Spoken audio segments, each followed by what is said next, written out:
après notre visite aux Indiens Yaghan, pour ceux qui regardent Ushuaïa régulièrement, il y a de cela quelques semaines,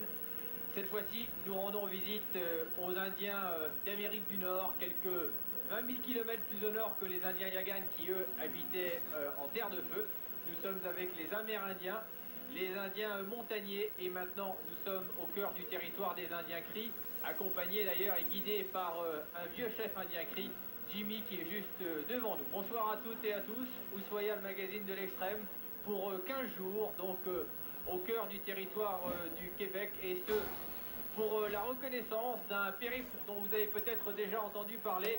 l'Arikana, le premier Fuji extrême, un superbe trait d'union à travers ces grands paysages glacés, parfois désolés mais toujours magnifiques, magnifiés en tout cas par bon nombre d'écrivains, à commencer par James Oliver Curwood, Jack London et plus récemment par Bernard Clavel. Ce donc pour cette reconnaissance de cette future course que compte organiser peut-être l'an prochain TF1, une course en motoneige entre Montréal, au sud donc du Québec, et Radisson, à l'extrême nord, proche de la célèbre baie d'Hudson. Reconnaissance effectuée par René Metz, qui est juste dernier mois, accompagné par quelques costauds